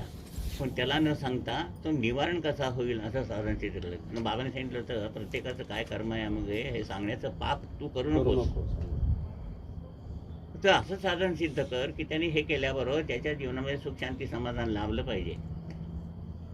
म्हणजे केवढा आपण अर्ध्या तासाची साधना करणं हे अवघड आहे का त्यांनी तो अभ्यास करणं हे केलेलं अवघड आहे? हा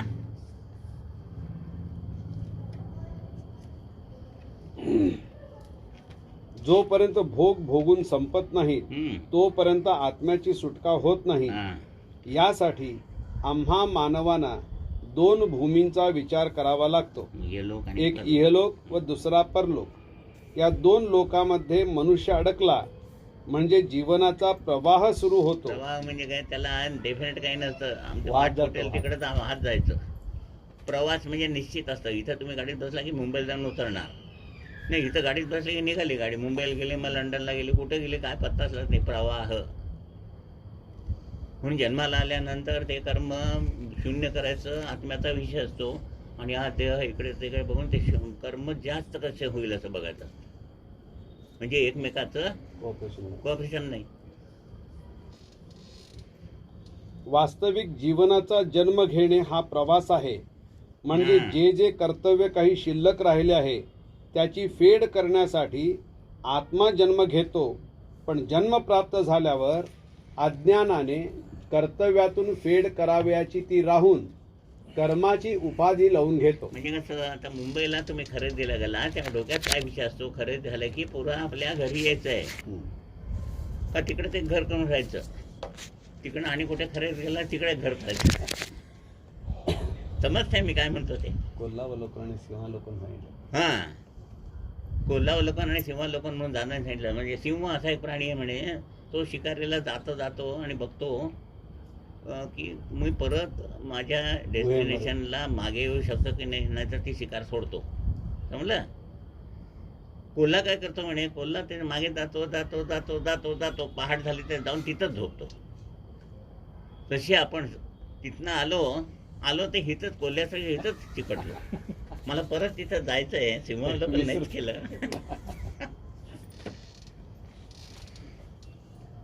त्यामुळे जो प्रवास असतो त्याचे रूपांतर प्रवाहात होते. त्यामुळे तो गतीमध्ये सापडतो. वास्तविक गतकाळात काय घडले त्याची पुनरावृत्ती पुन्हा जन्मप्राप्तीनंतर होऊ नये म्हणून जन्म घेऊन कर्माची फेड करावयाची आहे हे ज्याला कळते तेव्हा श्री गुरुना ह्या प्रवाहातून सुटका करता येते. याचा अर्थ गती असा आहे व अशी गती प्राप्त न होण्याने अनेक जन्मपर्यंत इहलोक व परलोक याची यात्रा सुरू होते. त्यामुळे कर्माची वाढ इतकी होते की एखाद्याला जन्म प्राप्त झाला की फक्त कर्माचीच देवाणघेवाण सुरू होते हे चुकत नाही. ह्या कर्मात काही ज्ञान प्राप्त होण्यासाठी ज्ञानाची वाण शिल्लक राहते. अशा अवस्थेत आत्म्याची स्थिती अधिकच केविलवाणी होते. कारण देहिक अवस्था इतकी जडवादी होते की ह्या मनुष्याला दया, क्षमा, शांती हे शब्द उच्चारून सुद्धा ऐकावयास येत नाही. याचं सोपं उदाहरण म्हणजे कसं, आता बाप असतो मुलाला कल्याणाचं सांगत असतो, पण तो ऐकत नाही, ते तिसरंच करतात की नाही. तेव्हा तुमची काय अवस्था होती आपली, काय बघायला कधी समजेल. तशीच देवाची होती की ह्याला जन्माला घालून मी काय केलंय, ते वाक्य मी अजून होडतोय. देव म्हणाला या माणसाला जन्माला घालून मी चूक केली का काय, अशी म्हणण्याची परिस्थिती आली. समजतंय ना मी काय म्हणतो ते? म्हणून दादांसारख्या माध्यमाला तरी जन्माला घालून ह्या जीवन म्हणजे काय, ते कशा करता दिलंय, त्याचं नंदनवन कसं करायचं आहे आणि तुम्ही ज्ञानी होऊन ह्यातनं सुटून कसं तिकडे यायचं आहे हे सांगायचं म्हणजे आत्मनिवेदन. अशी अवस्था प्राप्त होऊन तो जेव्हा परलोकवासी होतो त्यावेळीही ही जडवादी अवस्था जिवंत असते. तो मरतो परंतु वासनेतून त्याची सुटका होत नाही. त्या वासना शिल्लक राहिल्यामुळे पुन्हा जन्म घेणे भाग पडते. अशा भवचक्रात जो आत्मा सापडला आहे त्याची सुटका कधी शक्य आहे व जर अशी सुटका व्हावी अशी इच्छा झाली तर नुसत्या देवदेवतार्चन, पोथीपाठ, पूजार्चा इत्यादी सेवा करून होत नाही. नुसती सेवा झाली त्यात विमोचन नाही आहे. विमोचन पाहिजे की नुसती सेवा केली पॉझिटिव्ह झाली, निगेटिव्ह बाजू काढणार कोण? त्यासाठी गुरु पाहिजेत. म्हणून सांगितलं देव कर्मात हा जग नाही. तुम्ही वाटेल तेवढ्या पोठ्या पुराण वाचा, जप करा, होम हवन करा, त्याच्यातून सुटका होत नाही. गुरु पाहिजे आणि ते विमोचन करायला पाहिजे. दिवसाकाठी 1 तास आपण देवासन्निध बसतो. बाकी राहिलेल्या वेळात आपला सहवास कर्माच्या वासनारूपी राक्षसाच्या सहवासात देवापेक्षा अधिक अधिक म्हणजे सकाळी पण सांगितलं मग अशी देवाची पूजा करायची एक 50% पॉझिटिव्ह कर्म निर्माण होतं. दुपारी आल्यावर बुवारीनं आल्यावर तिला कपडे देऊन त्याच्यात भांडी घ्यायची, मग शिळं अन्न त्याला भिकाऱ्याला घालायचं हां, किंवा नको त्या गोष्टी म्हणजे दिवसभरातल्या इतक्या गोष्टी करायच्या की हे 50% ते 100% निगेटिव्ह बाजू तयार करायची आणि वजाबाट झाल्यावरती 50% आपण निगेटिव्हमध्ये. त्या वासनेतून जेव्हा आपली सुटका होईल तेव्हा ईश्वराचा वास व त्याचा लाभ कसा घेता येईल हे समजेल. याचे प्रात्यक्षिक श्री गुरूंनी केवळ तत्वज्ञान सांगून केले नाही, तर औदुंबर क्षेत्री शेकडो आत्मे जीवात्मे आज शेकडो वर्षे तिष्ठत राहिलेले मला प्रत्यक्ष दाखविले. व शेवटी यापुढे तुला जे कार्य करावयाचे आहे ते इहजगासाठी 25% व 75% जे जीव परलोकात पुढील अवस्था प्राप्त न होण्यामुळे तिष्ठत आहेत त्यांची सुटका कशी करता येईल यासाठी करावयाचे आहे. म्हणून कार्यकेंद्रावर जे कार्य करायचे ते हे जगातल्या लोकांसाठी कामकाज आहे ते फक्त 25% आहे आणि वरती 75% आहेत. आणि ते वरती सुटका होत नाही म्हणून ते खालच्या लोकांना येऊन पडतात, एकेकाच्या डोक्यावर बसतात.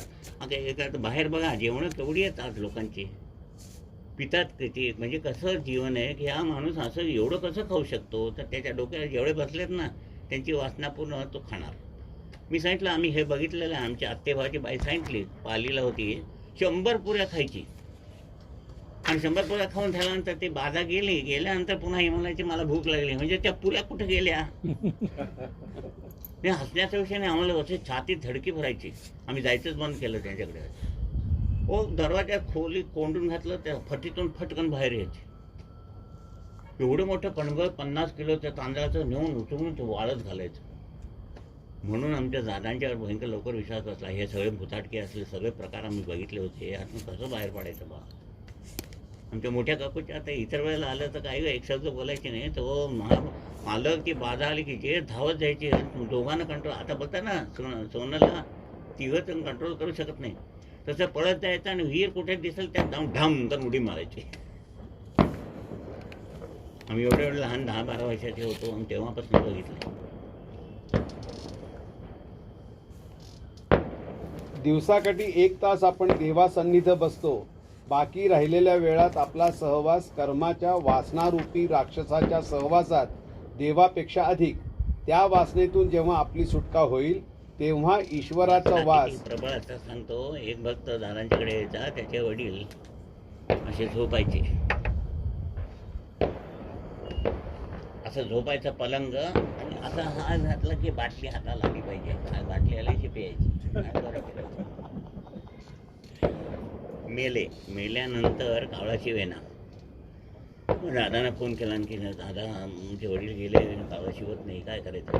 ते म्हणले तुझ्या बापाचा त्या दारूमध्ये जीव अडकला आहे, घरी जा आणि बाटली लहानशी घे, त्याच्यात 4 थेंब दारू घाल आणि लोकांना कळू नये म्हणून आण आणि त्या पिंडावर घाल.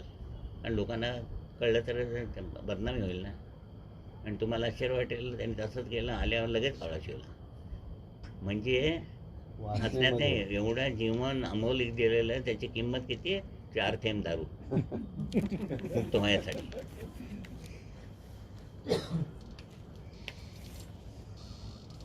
त्या वासनेतून जेव्हा आपली सुटका होईल तेव्हा ईश्वराचा वास व त्याचा लाभ कसा घेता येईल हे समजेल. याचे प्रात्यक्षिक श्री गुरूंनी केवळ तत्वज्ञान सांगून केले नाही, तर औदुंबर क्षेत्री शेकडो आत्मे जीवात्मे आज शेकडो वर्षे तिष्ठत राहिलेले मला प्रत्यक्ष दाखविले. मला म्हणाले आंघोळ गेले की असं धोब्याने कपडे वाळत घातले असतात की असे तरंगत होते आत्मे. लाखो वर्ष. इथली 60 वर्ष नको झाली आहेत. निधन नको झाली तर निधन खायला प्यायला आणि आराम तरी मिळतो, इथे तर तेही नाही. म्हणजे कसं जीवन जगत असतील बघा. मग तिकडे जायचं नाही आहे ना, का जायचंय? जायचं नसेल तर पहिली उठून तुमचं शिल्प तुम्ही घडवायचंय. सांगायचं माझं काम आहे, मी सांगतो. ऐकायचं की नाही ते तुम्ही ठरवायचं आहे. व शेवटी यापुढे तुला जे कार्य करावयाचे आहे हम्म. ते इह जगासाठी 25% हम्म. व 75% जे जीव परलोकात पुढील अवस्था प्राप्त न होण्यामुळे तिष्ठत आहेत त्यांची सुटका कशी करता येईल यासाठी करावयाचे आहे. कर्म परत व्यवस्थेतून कार्य परत व्यवस्थेत जायला पाहिजे. मेल्यानंतर पाचव्या लोकात जायला पाहिजे. कोणी जात नव्हतं. असं इथं भाऊ गर्दी झाली म्हणायची. झाला भाऊ गर्दी. असा जो मार्ग त्याचा अर्थ वंश विमोचन होय हा, असे वंश सांगितले. विमोचन. सगळे 7 पड्यापर्यंत सगळे अडकलेले. किती वाजले?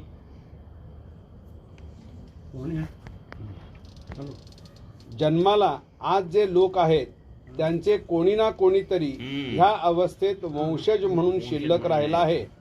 त्याला सद्गती प्राप्त होण्याने तुम्हाला जो त्रास भोगावा लागतो आहे त्याऐवजी सुख शांती समाधान आदींची प्राप्ती होणे म्हणजे वंश विमोचन होय. यासाठी पुढे तुला जे जग दिसते आहे त्यांना जे दुःख भोगावे लागत आहे त्या दुःखाचे मूळ परलोकात आहे. दुःखाचे मूळ परलोकात आहे म्हणजे काय? एवढं सोपं नाही. मी आणि हा सांगतो बघा आनंद, आपण उद्या पार्टी करायची. अशा खूप पार्ट्या केल्या जाण मग सांगतो. आणि आणखीन एक पार्टीचं कमिटमेंट केल्यावरती हा तरी मरतो किंवा मी तरी मरतो. हां, मी गेलो वरती.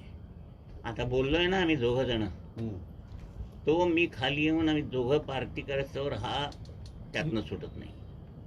म्हणजे दादा म्हणाली ह्याच्या दुःखाचं कारण कुठं परलोकात आहे, कळलं का? मी जन्माला यायला अजून अवकाश आहे, पण तो जन्माला येतोवर हा काय होतो, हा मरतो. मी जन्माला येतो म्हणजे हा परत खाली असतो. मी वाट बघायची. हे कसं आहे बघा. व्यावहारिक होता आणि जगाच्या लक्षात आहे ना. इतकं म्हणून जटिल हा शब्दच बरोबर. इतकं काही काही करून ठेवलंय आपण आणि त्याची स्मृती नाही आहे म्हणून बरं आहे. असती आहे तर मनुष्याने जीवच दिला. असले सगळे अवघड प्रश्न त्यातनं त्याची सगळी सुटका करायची विमोचन करून आणि त्याला सोप्या मार्गाने नारायण अवस्थेपर्यंत घेऊन जायचं म्हणून कार्य आहे, म्हणून आत्मनिवेदन आहे. तेव्हा 75% जगात जे दुःख आहे त्याचे निवारण परलोकाचा अभ्यास करून हां. जी साधना सिद्ध करावयाची आहे त्या साधनेचा संबंध परलोकाशी असावयास पाहिजे असे मार्गदर्शन केले. माझे पैसे चोरलेत आणि नंतर गेला पळत जाताना गाडीचा ॲक्सिडेंट होऊन मेला. तो वर गेला. आता तो खाली येऊन मी त्याचे पैसे चोरेस्तवर तो ऋणांबंध होत नाही. अशा 1 ने 1000 गोष्टी. कुणी कोणाचे काय कापडे चोरी केले असतील, कुणी काय केलं असेल, कुणी त्या जमिनीमध्ये भानगड केले असतील, कुणी इस्टेटीमध्ये, किती एक प्रकार आहेत. त्या सगळ्यांचे ते एकमेकाचे ऋणांबंध जोपर्यंत पूर्ण होत नाही तोवर ते दोघं एकमेकाशी अडकलेले खालती आणि वर. एके दिवशी मी पहाटे नेहमीपेक्षा लवकर उठून प्रातर्विधी उरकून स्नानासाठी नदीवर गेलो.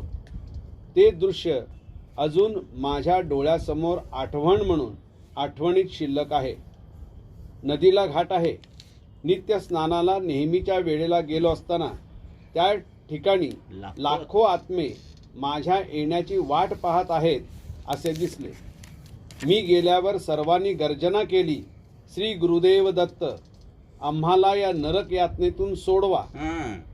कर्माचे प्रायश्चित्त शेकडो वर्षे भोगत आहोत. एक ना एक दिवस ही सुवर्ण संधी येईल ही श्रद्धा होती. शेवटी दत्तप्रभूंना दया आली. तुमचे आगमन झाले. जन्म कृतार्थ झाला. देवा पुन्हा जन्म नको. जन्म असताना काय करायचं हे कळलं नाही. आता समजतंय पण काही कोण सोडणार नाही.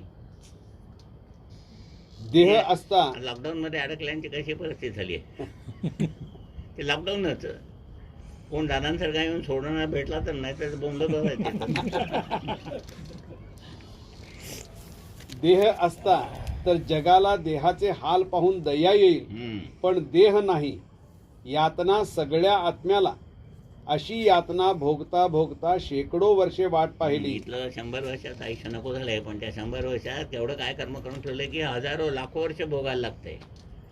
हे तरी डोक्यात ठेवून साधना करायची आणि गप्प बसायचं, म्हणजे यात सगळं कुठे अडकायला लागणार नाही. इथून डायरेक्ट आता प्रमोशन झालंय म्हणून कुठं जायचं. सातवा. हां, हे डोक्यात ठेवा, इथलं एक क्षणिक आहे, आज आहे उद्या नाही. आपले स्नान झाले, समोर गंगा वाहती आहे, पण त्यात स्नान करावे एवढी सुद्धा पुण्याई नाही. आपले स्नान झाले की महाराजांचे तीर्थ आमच्यावर सिंचन करा. यापेक्षा मुक्ती कोणती? जे कार्य भगीरथाने केले तेच कार्य तुम्हाला करावयाचे आहे, त्यात आम्हाला सहभागी करा. तथा तथास्तु. श्री गुरुदेव दत्त. एवढं पुढे. हे वाचून टाकू. ते सुनील काळेंचं पुस्तक आहे, फार दिवसापूर्वी आणलेलं. ते ऋणानुबंध काय असतात, तर हा सगळा कर्माचा खेळ. प्रत्येक जण जे झाले असतात ते एकमेकाचं केला, ते म्हणतात तू ते सुनील काळे असे बघायचे, त्यांना दिव्यदृष्टी होती. तू आता कुठे आहेस, तर तुझा ह्यानी घात केला, तर ते काय त्याच्या बाजूलाच बसले की मी त्याची बायको म्हणून. मग त्या बाईला विचारलं, तो काय नवरा म्हणून मी त्याच्या बाजूला बसलो की. म्हणजे ते कुटुंबातच येऊन एकमेकाचे शत्रू म्हणून असे ऋणान जे असतात ते ऋणमोचन ते सरळ केल्याशिवाय लोक साधना करणार नाहीत. म्हणून दादानी कर्मविमोचन म्हणजे वैयक्तिक, वंशविमोचन म्हणजे आपल्या 7 पिढ्यात लोकांनी काय केलं असेल ते आपल्या वाट्याला येतं, आणि ऋणमोचन म्हणजे एकमेकाचे ऋणांबंधाचे आहेत ते सरळ करायचे. अशी 3 विमोचनं केल्यावर आता आपण साधना करायला. घरात बघतो आपण 5 जण असले तर एकाने एक बोला की दुसऱ्याने दुसरंच बोलायचं, सारखं असं. ते आत्ता असं व्हायला लागले. म्हणून वाटतं. हा सगळा कर्माचा खेळ पाहिला हां, आणि त्याची त्या लोकांच्या पूर्वजन्मांशी असलेली सांगड बघितली तर असं लक्षात येतं की या जगात येणारा प्रत्येक जीव त्याचं इतरांशी असलेले हिशेब चुकते करण्यासाठी हां. आलेला असतो. देव होण्यासाठी कोण येत नाही, हिशेब चुकते करण्यासाठी येतात. त्यानं त्या दृष्टीने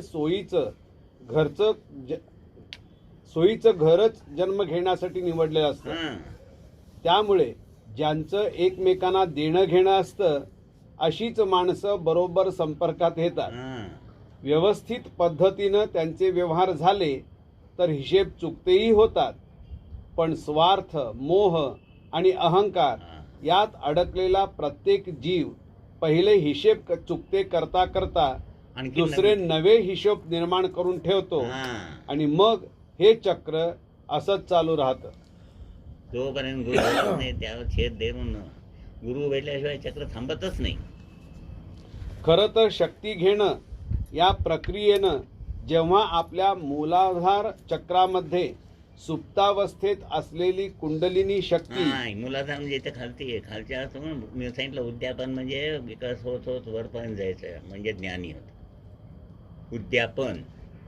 उद्यापन तेच नव्हे. खरं तर शक्ती घेणं या प्रक्रियेनं जेव्हा आपल्या मूलाधार चक्रामध्ये हं. सुप्तावस्थेत असलेली कुंडलिनी शक्ती जागृत होऊन वरच्या दिशेने प्रवास करू लागते तेव्हा आपली कर्म जळायला सुरुवात होते. हां. या म्हणून प्रक्रियेमध्ये उमा साधना म्हणजे ती शक्ती घेणं, ती घालण काढणं, रक्त शुद्ध करणं आणि मग हळूहळू मुलाधारच्यापासून विकसित होत वरपर्यंत जाणं म्हणजे कुंडलिनी जागृत. या प्रक्रियेमध्ये संपूर्ण जगाची क्षमा मागणं हां, म्हणून प्रार्थनेमध्ये काय झालं तर क्षमा मागायची म्हणजे सुटका होती. संपूर्ण जगाला क्षमा करणं हं. आणि आशीर्वाद देणं या गोष्टी करण्यामुळे कर्माचा हिशेब फार द्रुतगतीने पूर्ण होत असतो. हां. शक्ती घेण्याच्या प्रक्रियेनंतर लक्षात ठेवण्याची महत्वाची गोष्ट म्हणजे सर्वांची सगळ्या जगावर निरपेक्ष प्रेम करणं. प्रेम करायचं, प्रेमाने बोलायचं. निरपेक्ष प्रेम या एकाच गोष्टीमुळे माणसाचं सर्वांगीण दृष्ट्या कल्याण होऊ शकतं. हां, निरपेक्ष प्रेमामुळे कुणाबद्दलच्या द्वेषाला जागाच राहत नाही. आपण इतरांसाठी जे करतो त्याच्या मागची दृष्टीही विशाल आणि व्यापक होत जाते. त्यामुळे नवीन निर्माण होणाऱ्या बंधनावरही नियंत्रण येतं.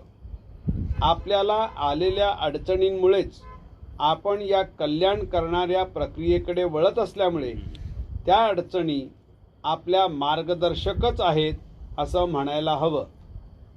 शक्ती घेतलेल्या लोकांना आलेले अनुभव ऐकले की याची खात्री पटते की हा कर्माचा खेळ यशस्वीपणे खेळण्यासाठी संसारी माणसाला लागणाऱ्या सगळ्या गोष्टी तर ही शक्ती देतेच, पण हा खेळ संपवण्याची तयारीही एकीकडे त्याच्याकडून करवून घेते. मुक्तता. ही कर्मबंधातली ठेव ती उलगडूनही दाखवते आणि आपल्यात आमूलाग्र बदल करून आपल्याला योग्य मार्गावर चालतही करते.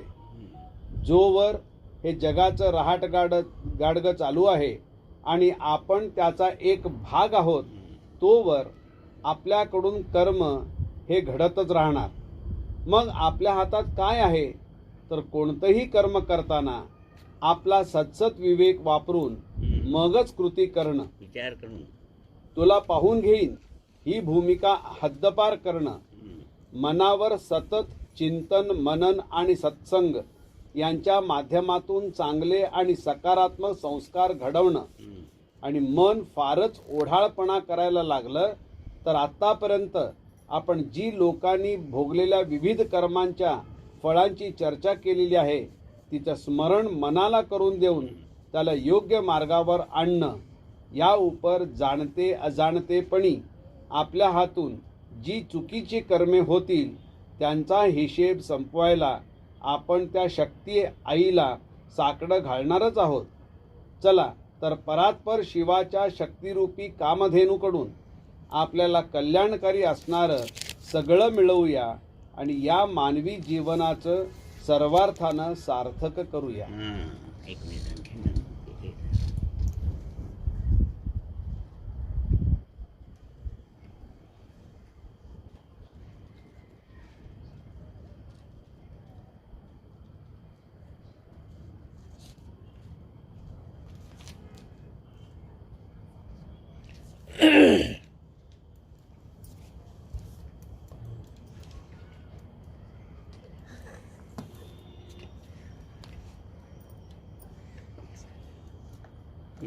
एवढंच हे बघा एवढं झालं की बंद. मृत्यूनंतर माणसाची ताकद कैक पटीने वाढते.